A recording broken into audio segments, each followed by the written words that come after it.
Vamos agora para a entrevista falando sobre o meio ambiente com o professor João Carlos de Oliveira. Boa noite, seja bem-vindo ao Informativo. Agradeço. Vamos falar dessa data tão importante hoje, né, João Carlos? Sim, ela tem uma história que, desde a grande Conferência Internacional de Meio Ambiente lá em 1972, obviamente que isso tem alguns antecedentes, em que a agência da ONU que trabalha com essa questão, o PNUMA, que é o Programa das Nações Unidas no Meio Ambiente, estabeleceu essa data no sentido de ser um marco histórico de se preocupar com a questão ambiental. E as reportagens aí que foram veiculadas nesse horário e também outras que vêm-se ao longo dos anos, no sentido de que esse dia é um momento de se parar, de se refletir o que a humanidade fez como grande destruição, como grandes impactos, afetando literalmente a vida da espécie humana na Terra e, obviamente, também de outros seres que estão presentes na face da Terra. E, fruto disso, ao mesmo tempo, se pensar, por meio do acúmulo de informações, de conhecimentos, o que é que nós podemos fazer para se reverter, na medida do possível, a curto, médio e longo prazo, esses impactos. E esses impactos são na temperatura, na economia, envolve tudo, né? O globo inteiro. Sim, a questão dos impactos ambientais, ou os impactos que o homem provoca no meio ambiente, ele afeta numa escala local, numa escala regional, global e do ponto de vista afetando a saúde da população, afetando a questão do aumento da temperatura em alguns lugares em que, por exemplo, no caso, mesmo que se aumente 0, alguma coisa aí, milimetricamente a temperatura, mas isso do ponto de um efeito global, isso causa impactos, sejam pelo Laninha, pelo El Ninho, onde nós vamos ter os chamados efeitos extremos. Chove demais num lugar e ausência de água em outros lugares. E uma coisa que se coloca, lógico que a Amazônia ainda é a menina dos olhos do planeta inteiro. Sim, porque ela tem um volume de água acumulado, mas nós temos que pensar dos pequenos recursos hídricos próximos de nós temos que pensar das nossas matas nativas que poderão ser recuperadas dentro das áreas urbanas, o impacto que um desmatamento causa, por exemplo, para a agricultura brasileira e mundial, a questão da saúde humana, por exemplo, nessa época do ano. Em algumas regiões, questão por exemplo, das doenças alérgicas, porque há uma ausência de umidade, por exemplo. Nós já estamos em alguns lugares do Brasil abaixo daquilo que é estabelecido pela Organização Mundial da Saúde, que é 60%. Todo ano nós sabemos, por exemplo, que nessa época do ano, em algumas regiões do Brasil, a umidade relativa chega a ponto de deserto, 15%, 20%. Por exemplo, em Uberlândia, uma coisa que é muito comum que algumas instituições vêm se fazendo um trabalho. Por exemplo, a questão das queimadas urbanas. E isso afeta intensamente a saúde de algumas pessoas, principalmente aquelas que mais dependem dos serviços de saúde, e vai superlotar, vai sufocar o sistema de saúde. Então, percebe-se... É uma cadeia. É uma cadeia, é um efeito dominó. Mesmo que hoje essa região do Brasil ou esse lugar não tem não será afetado, mas em algum momento nós temos impactos muito agressivos, por exemplo, na agricultura, na saúde das pessoas. São setores que a gente vê de uma maneira muito evidente. Por exemplo, chovendo muito ou chovendo pouco, você vai ter uma produção agrícola menor. Mesmo que se tenha um sistema de irrigação eficiente e eficaz. Mas dependendo do lugar, você não vai coletar água superficial para fazer irrigação, você já vai ter água subterrânea. E se o lençol freático rebaixa muito, você não vai ter água suficiente para fazer a irrigação nessa época do ano. Então percebe assim, o efeito dominó, a rede, as engrenagens que são montadas. Primeiro que a questão ambiental ela é muito dinâmica. Ela não é estática do jeito que muitas vezes a gente imagina. Então, por exemplo, ocorre um desmatamento lá no Mato Grosso. Mais cedo ou mais tarde, esse efeito pode chegar próximo, por exemplo, a Uberlândia, em menor ou maior proporção. Então, é nesse sentido que a gente tem uma preocupação. É o Dia Mundial do Meio Ambiente, como qualquer outro dia, sim. O Dia do Meio Ambiente todo dia. Mas qual que foi a grande sacada, a grande proposição para hoje? Para que o planeta inteiro pare para pensar. Realize, por exemplo, como um programa como hoje, inúmeras reportagens pensando sobre a questão ambiental. Onde? O que eu, dentro de casa, na rua, na praça? Agora, nós não podemos entrar na lógica também, por exemplo, feche-se as torneiras nessa época. Sim, nós não podemos gastar água exacerbadamente. Tem que ter consciência Exatamente, sempre, né? Porque na realidade nós temos alguns setores, por exemplo, na água. 70% do consumo da água está ligado ao setor agropecuário.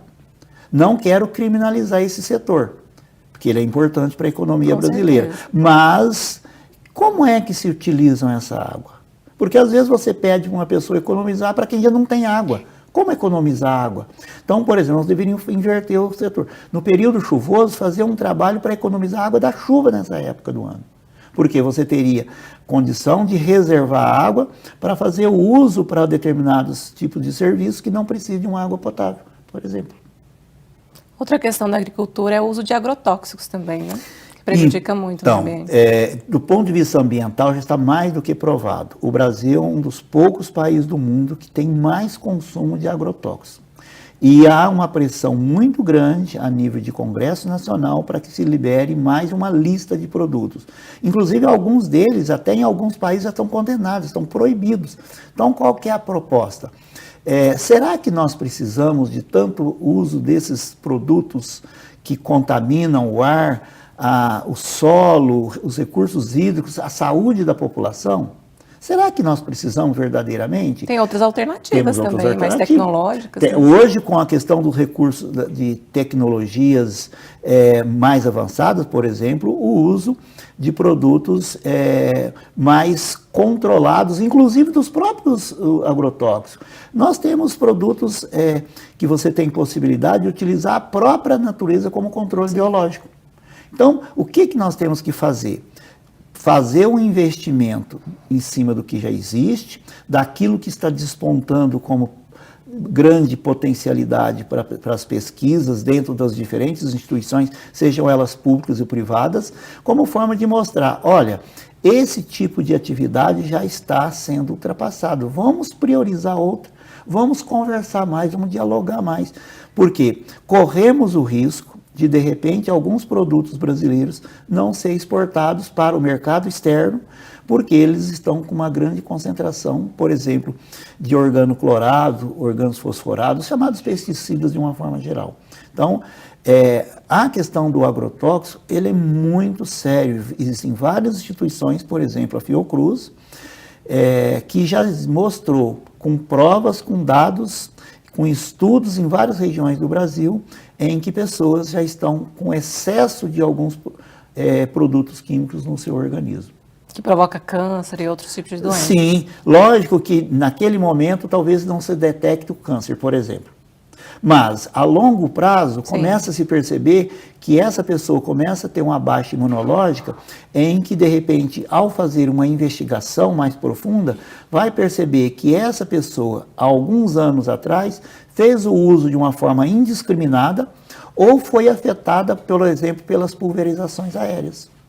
Então, e já existem estudos, por exemplo, com as abelhas, que elas estão sendo exterminadas em alguns ambientes e que vai afetar e já tem afetado a produção agrícola em algumas regiões, porque são elas que polinizam algumas plantas. Então percebe assim uma necessidade de um bom senso. Olha, isso não deu certo mais, isso não está dando certo. O que nós temos que fazer? Vamos fazer um diálogo com algumas pesquisas, ou com os pesquisadores que desenvolveram essas pesquisas, e nós temos aí várias instituições mostrando que já há necessidade da gente substituir o que está na ordem do dia. Caso contrário, nós vamos ter um futuro, ou melhor, um presente, muitas vezes não muito interessante para algumas espécies, inclusive para a espécie humana. Com certeza. E você, como professor nessa área, sabe dessa importância dos investimentos em tecnologia, essas políticas públicas voltadas para essa área também? Com certeza, porque algumas pesquisas, elas podem ter resultados a curto prazo, mas algumas delas a longo prazo. Então, o que as diferentes instituições precisam fazer? Fazer investimento em diferentes instituições como forma de financiamento para dizer, olha, vocês vão receber esse recurso aqui por meio de editais, tudo dentro das regras, das normas, e vocês vão apresentar a curto, médio e longo prazo algo que pode mostrar eficiência e eficácia naquilo que está sendo discutido. E nós temos, se a gente procurar aí, por exemplo, Fiocruz, Embrapa, Emateres e outras instituições, no caso em Minas Gerais, Epamig, tem mostrado que é possível desenvolver algumas atividades, por exemplo, da agroecologia, agricultura orgânica, agricultura urbana. Por quê? É possível se pensar o contrário da monocultura. Essa monocultura brasileira, que não é 100% todos e todas, mas nós sabemos que algumas atividades de monocultura, elas foram muito perversas, muito agressivas e que deixaram resultados aí para longo tempo para a humanidade, não só no Brasil. Porque, por exemplo, quando nós desmatamos uma determinada região, seja do Cerrado, Mata Atlântica, o Pantanal e outros por aí afora, nós vamos causar um impacto que muitas vezes vai atingir outros países. Por exemplo, na fronteira do Pantanal, dos Pampas, da Caatinga no Nordeste, Amazônia, não só brasileira, que a gente tem que começar a pensar no outro. A grande questão é que nós temos uma visão, hoje menor, mas alguns anos atrás, é que a natureza era inesgotável, ela não tinha, como disse, os recursos que estavam ali disponíveis poderiam ser utilizados de qualquer forma que nós não teríamos problema de escassez. E a ciência já mostrou há muito tempo que isso não é verdade. Tem que usar com bom senso. Com certeza. Só que é aquela grande questão, todo mundo fala assim, eu estou usando com bom senso, eu estou usando com parcimônia, estou usando conscientemente. Só que nós não estamos vendo muitas vezes esse resultado dessa forma. O que nós precisamos fazer? Pararmos para refletir, como um dia de hoje, por exemplo, dentro da própria universidade. No dia 1º, dia 2 e hoje, agora de junho, nós tivemos a primeira mostra UFO sustentável, ou seja, de projetos realizados dentro da UFO, no sentido das pessoas conhecerem, olha, existem esses projetos, o que eu posso aproximar deles, como que a gente pode fazer parcerias para que a gente tenha a oportunidade de se pensar o tão sonhado desenvolvimento sustentável.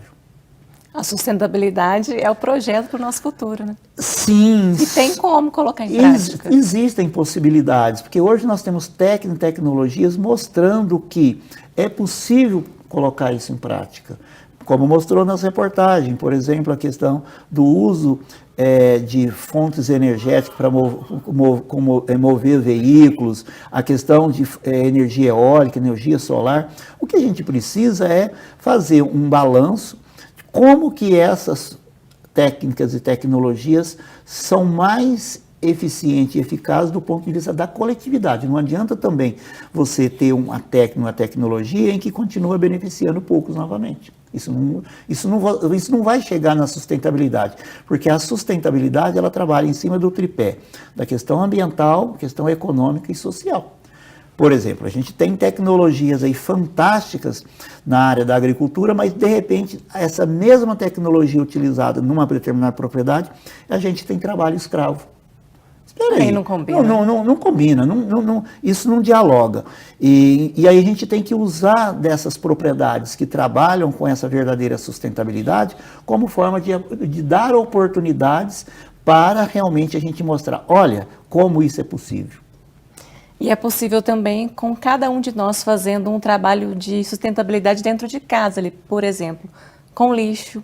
Separar o lixo é uma coisa tão básica. Com certeza, porque dentro de casa, por exemplo, a questão dos resíduos é um problema seríssimo na maioria das nossas áreas urbanas, onde nós produzimos em média 2 quilos por dia de resíduo. E boa parte disso ou vai para os aterros controlados, o lixão a céu aberto, ou vão para os aterros sanitários.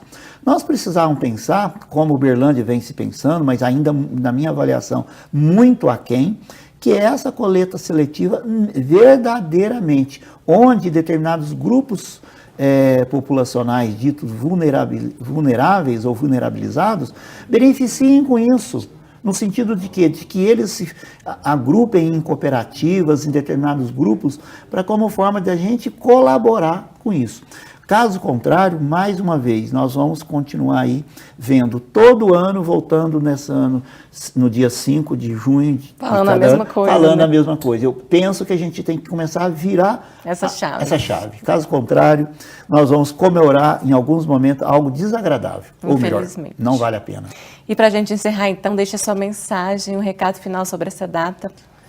A mensagem que eu deixo é que não paremos de falar em momento algum sobre as questões ambientais, mas elas muito mais alargadas, onde a gente tem que pensar esse diálogo que existe entre o homem, a natureza com a natureza e o homem com a natureza. Caso contrário, a gente vai achar que a natureza esteja de lá e a sociedade esteja de cá. Inclusive, algumas vezes, achando que a natureza está sendo contra nós. Muito pelo contrário, eu acho que a gente tem que aprender, muitas vezes, com a própria natureza, que ela consegue se reerguer, ressurgir, recuperar. E muitas vezes nós, espécies humanas, parece que não damos conta de recuperar coisas básicas nossas, mas a gente tem dado um salto muito grande.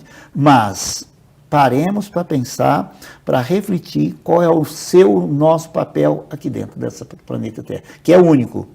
Que inclusive as pessoas falam assim, eu vou jogar isso fora. Fora onde?